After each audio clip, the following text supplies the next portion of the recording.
Allez, les infos à retenir tout de suite.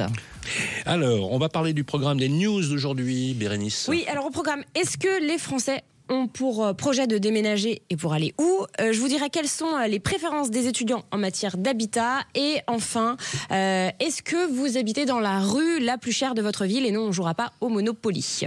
Alors, les Français ont pour projet, c'est normal, c'est la période, de déménager. Alors, il y a un baromètre qui vient de sortir, qui a été réalisé par Ipsos et Next Stories, que je trouve hyper intéressant. En gros, ça nous dit que 44% des Français qui avaient un projet de déménagement en 2024 l'ont reporté ou annulé. À votre avis, pourquoi ?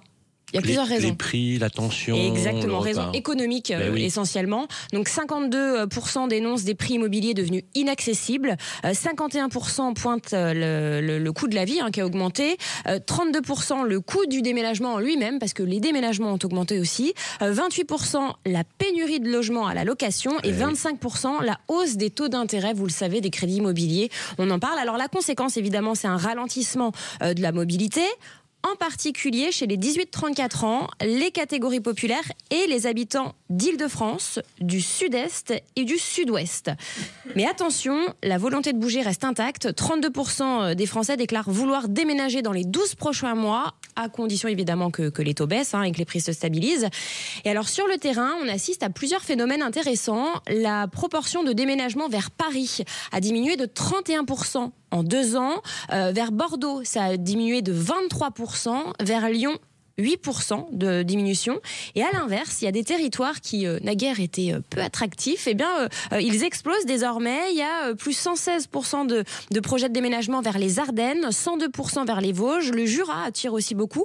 Et le territoire de Belfort. Je ne l'aurais pas dit. Et oui, et côté logistique, alors il faut savoir que les déménagements groupés explosent. Vous savez, c'est moins cher forcément. Plus 68% depuis 2022, tout comme les formules transport plus économiques et autonomes. On va trier, effectivement, comparer, c'est normal. Exactement. C'est dans l'air du temps. D'ailleurs, tout à l'heure, on va recevoir dans le grand entretien David Benbassa, le président de Bianici, qui nous parlera effectivement de ces sujets extrêmement importants. Et juste, pensez à faire il y a des plateformes en ligne sur Internet pour comparer les prix des déménagements. C'est important de le faire. Très avantageux. On va parler maintenant alors, à l'aube on est sur le Parcoursup. On parle maintenant des préférences des étudiants en matière d'habitat. C'est pas piqué des verres. Oui, alors la semaine dernière, si vous avez écouté notre émission, je vous avais parlé des difficultés d'accès au logement pour les étudiants qui connaît de grosses tensions. Maintenant, focus sur les comportements des étudiants concernant leur habitat. En fait, il y a une étude qui vient de sortir de logservice.fr qui a analysé 160 000 offres et demandes sur 12 mois, donc c'est assez fourni. En gros, les étudiants cherchent avant tout du simple, du pratique et du meublé désormais. 65% des étudiants recherchent un studio en T1, bon ça c'est pas une surprise. Un étudiant sur 2 veut un logement meublé. Et là, alors, une nouveauté, c'est que la colocation, vous savez, avant c'était pas mal à la mode. Eh bien, elle semble marquer le pas. Maintenant, elle concerne plus que 8% des demandes. Ça a baissé. C'était 12% encore il y a 2 ans. Côté budget au niveau national, quand on est un étudiant, il faut consacrer en moyenne 693 €.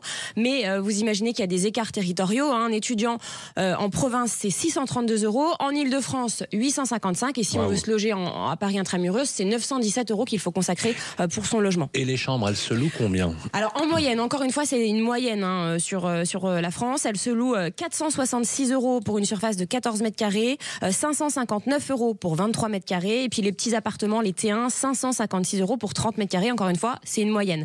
La ville étudiante la plus abordable, c'est Limoges. Et les 2 villes où il y a la plus grande tension concernant le logement étudiant, c'est Lyon et Rennes. En fait, il y a un manque cruel d'offres. Oui. On aurait dit Paris, mais bon. Paris, évidemment. Mais là, il y a un gros sujet sur Lyon et Rennes. Et 8 des 10 villes étudiantes les plus chères sont en Île-de-France, évidemment. Et alors, important à noter, je vous le rappelle aussi, il y a la garantie Visale. Vous le savez. Ça fait un carton. C'est un carton. Ça vous permet d'avoir un garant quand on n'a pas la chance d'avoir papa, maman derrière. Et elle est désormais utilisée par 10% des étudiants contre 8% l'an dernier. D'ailleurs, si vous nous écoutez, je rappelle que depuis juin dernier, elle est aussi valable pour les saisonniers. Donc, allez voir sur Internet la garantie Visale. Allez, on va rêver un peu. Quelles sont les rues les plus chères de France ? Et oui, alors, à votre avis, est-ce que vous habitez dans la rue la plus chère de France Je crois pas, non. À Paris. Bon, allez, à Paris, c'est la rue de Fürstenberg, où les prix avoisinent 24 000 € du mètre carré. Je vous fais rêver, on part à Antibes. Je sais que vous aimez le sud, là, dans l'équipe. C'est l'avenue Aimé Bourreau qui cartonne à Antibes, qui est très cher. Avenue Jean Laurin à Nice. La rue Grey Street à Cannes. Et à Cannes, la rue Grey Street, c'est quand même 11 500 € le mètre carré. Hein. Voilà, c'est pas donné. Rue du Castelet à Marseille, c'est la plus chère de Marseille. Et on part à Bordeaux. Je sais que vous aimez Bordeaux, Grégoire. Rue Voltaire, c'est la plus chère de Bordeaux. Voilà. Bon, on n'habite pas dans les... Non.